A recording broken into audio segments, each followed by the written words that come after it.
The reason for the ongoing delay to George Russell's contract extension with Mercedes has been explained. Russell is expected to sign a new contract with Mercedes, but negotiations have dragged on for longer than anticipated, causing all sorts of speculation about the 27-year-old Britain's future. Talks relating to the futures of both Russell and Kimi Antonelli appeared to be on hold amid Mercedes' pursuit of Max Verstappen, who announced in late July that he would be staying at Red Bull until at least the end of 2026. Mercedes team principal Toto Wolff has since confirmed that both Russell and Antonelli will be retained for next season, though the deals are yet to be formally announced.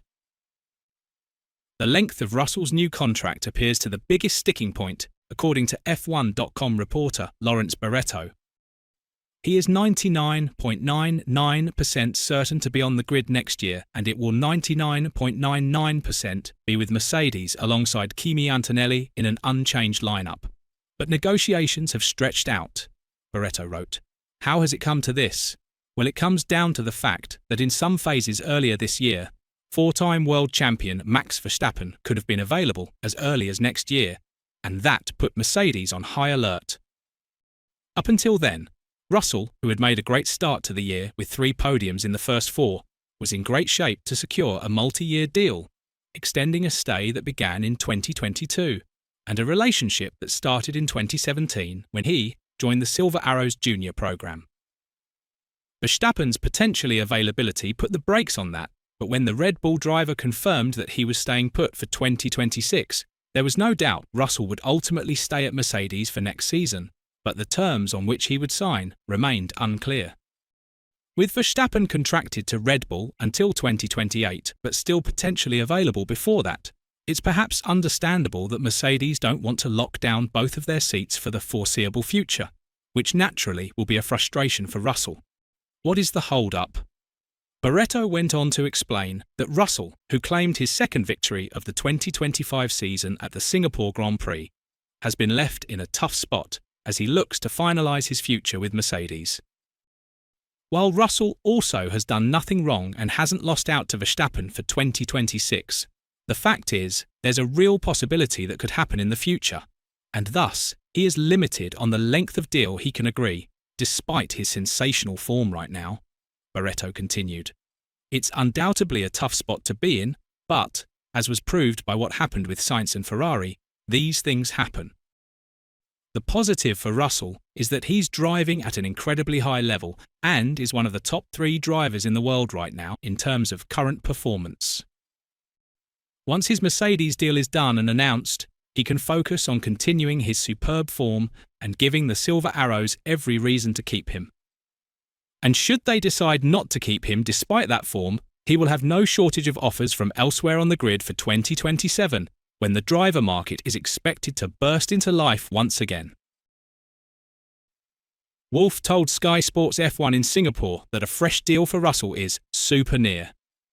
Following Russell's 5th career victory, Wolff said, "He's been formidable this year. I haven't seen mistakes. There were weekends that he himself said, I could have done more and it wasn't a good race. But this happens with any driver. You can see when it just merges, the car being in a perfect space and the driver being on top of things. That becomes a dominant formula, and that is what we've seen here. Contract-wise, good things take a while, it's about the detail, and it's not about the big topics." On the other side, there is news circulating that Lewis Hamilton has officially signed a jaw-dropping $150 million deal to return to Mercedes, just days after Ferrari's disastrous meltdown at the Singapore Grand Prix. The move, sealed in a lightning-fast negotiation session, marks one of the most explosive comebacks in F1 history and instantly redefines the sport's power balance. Sources close to the paddock confirm that the deal was finalised mere hours after the Singapore GP chaos. Hamilton, his longtime advisor Mark Hines, and Mercedes boss Toto Wolff met behind closed doors in a tense late-night meeting that ended with a firm handshake, the kind that sends shockwaves through an entire sport. It wasn't a negotiation, one insider revealed. It was a statement. Hamilton was done with Ferrari and Mercedes was ready to bring the king home. The 2-year contract is worth an eye-popping $150 million, making Hamilton the highest-paid driver in Formula One. Valtteri Bottas has given his verdict on Lewis Hamilton's start to life as a Ferrari driver. 7-time world champion, Hamilton is enduring a disappointing debut season, with Ferrari having completed a blockbuster switch from Mercedes over the winter.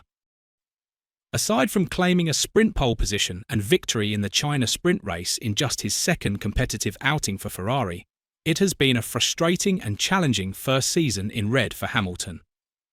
The 40-year-old Britain's best result is 4th place, and he is yet to achieve a podium finish in 18 Grand Prix.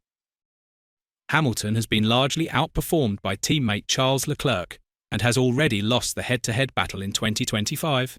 Speaking to Crash.net ahead of the Singapore Grand Prix, Bottas, who was Hamilton's teammate at Mercedes from 2017 to 2021, weighed in on the struggles he is facing. "I hope he will bounce back, but time will show if he will," Bottas said. "He's had some good moments, a bit of bad luck as well, but it's tricky. It's not easy changing a team after such a long time at Mercedes, being kind of the lead man. It's a very different environment that he's working with now. I can't really say much more than say time will show if things go better or not. But I really hope so, because I think he deserves still great results in this sport." Bottas has gone through his own adaptation periods when he made the switch from Williams to Mercedes in 2017, and again when he joined Sauber in 2022. However, as he acknowledged, they both coincided with a new set of regulations. "It depends on which team you go to and how different is the car," Bottas explained. "I've had my experiences, but normally it's been actually during a regulation change, so for me, it's hard to predict. I don't know inside the team how they operate, how they work, and what the struggles are, so I can't really say much more than that really." Lewis Hamilton focused on positives. Taking to social media after Ferrari's latest underwhelming display in Singapore, where Hamilton finished 8th, he wrote, "After a tough week, it feels good to be home.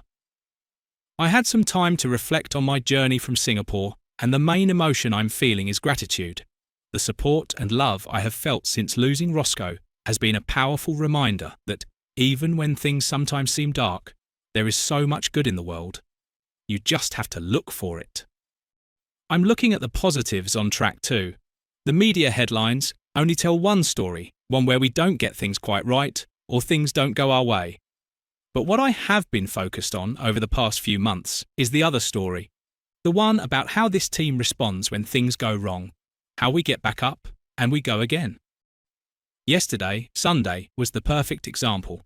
We got the strategy right, but the brake issues set us back just when momentum was building. So now we get back in the factory, learn from this last race, and plan for the next one. I'm really proud of this team and want to help deliver the results they and the Tifosi deserve. I see the progress we are making and the hard work that goes into every race. But this is Ferrari. Progress alone is not enough. To achieve greatness, we need to go further, be better. There is so much we can achieve together.